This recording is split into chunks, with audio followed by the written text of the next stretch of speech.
પાટણ લોકસભા બેઠક ઉપર કોંગ્રેસના ઉમેદવાર ચંદનજી ઠાકોરના પ્રચાર માટે કોંગ્રેસના રાષ્ટ્રીય નેતા રાહુલ ગાંધી પાટણના પ્રગતિ મેદાન ખાતે આજે સભાને સંબોધિત કરી હતી।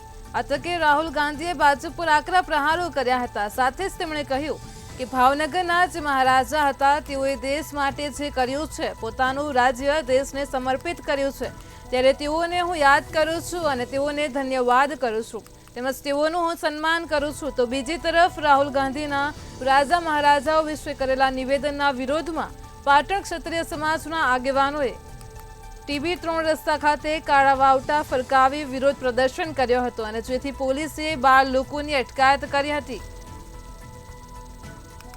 તો રાહુલ ગાંધીનું પાટણમાં જનસભાને સંબોધિત કરતા દરમિયાન તેમણે ભાજપ પર આકરા પ્રહારો કર્યા। રાહુલે ભાવનગરના મહારાજાને પણ આ સંબોધનમાં યાદ કર્યા હતા। તો મહારાજાએ પોતાનું રાજ્ય દેશને સમર્પિત કર્યું તેમ જણાવ્યું હતું।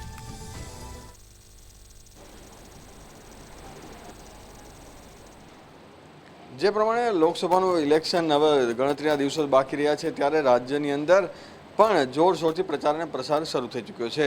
રાજ્યના જે મોટા મોટા સ્ટાર પ્રચારકો છે, તે કોંગ્રેસના હોય કે ભાજપના હોય, તેઓ વારે વારે પ્રચાર અને પ્રસાર માટે અલગ અલગ જગ્યાઓ પર આવી રહ્યા છે। ત્યારે કોંગ્રેસના જે ઉમેદવાર પાટણના ચંદનજી ઠાકોર માટે પ્રચાર કરવા માટે રાહુલ ગાંધી આવ્યા છે।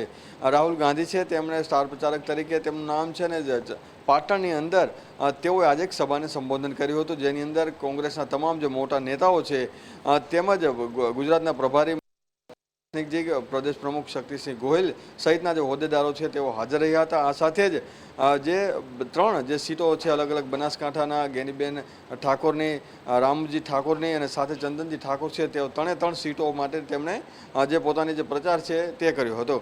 રાહુલ ગાંધીએ કહ્યું છે કે જે પ્રમાણે જે છે લોકોને ક્યાંક ભોળવી રહી છે, ભાજપનો અન્યાય જે છે તે થઈ રહ્યો છે અને એની સામે આ જે ન્યાયની લડાઈ છે અને આ લડાઈ છે તે લોકો માટેની છે, ગરીબ લોકો માટે, ખેડૂતોની માટેની છે, મહિલાઓ માટેની અને વિદ્યાર્થીઓ માટેની છે। આ તમામ વાત તેમણે પોતાના પ્રવચન દરમિયાન કરી હતી અને સાથે જ તેમણે એ પણ કહ્યું છે કે આગામી દિવસોમાં પણ જ્યારે કોંગ્રેસની સરકાર આવશે તો મહિલાઓ માટે મહાલક્ષ્મી યોજના જે છે તે જાહેર કરવા અંદર 1 લાખ જેટલું જે દર વર્ષે મહિલાઓને ભથ્થું આપવામાં આવશે। આ સાથે વિદ્યાર્થીઓ માટે સ્ટાઇપેન્ડની પણ જાહેરાત છે તે આ સભા દરમિયાન કરવામાં આવી છે। સૌથી મહત્વની વાત કે આજે રાહુલ ગાંધીએ પોતાની સ્પીચ દરમિયાન કેવું કહ્યું છે કે અગ્નિવીર યોજના જે છે તેઓ સરકાર આવતાની સાથે જ અગ્નિવીર યોજના છે તે રદ કરી દેશે।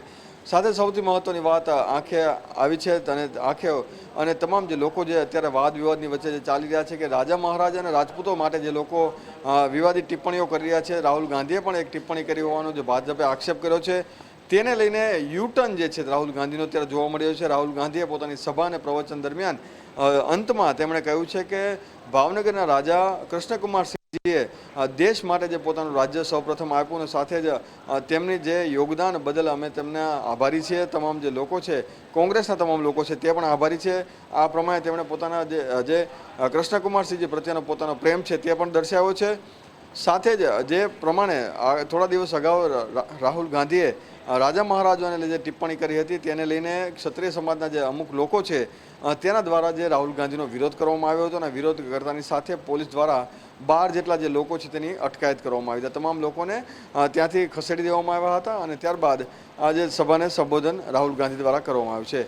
આગામી દિવસોમાં પણ જે પ્રચાર અને પ્રસાર જોરશોરથી શરૂ થવાનું છે। રાજ્યની અંદર 7 મેના રોજ જે ચૂંટણી થવાની છે, 4 જૂનના રોજ આ પરિણામ આવવાનું છે, ત્યારે આ સ્ટાર પ્રચારકો કરેલા વાયદા લોકો માટે કેટલા સફળ થાય છે અને લોકોને કેટલા પ્રેરિત કરી શકે છે તે જોવું રહ્યું। જી।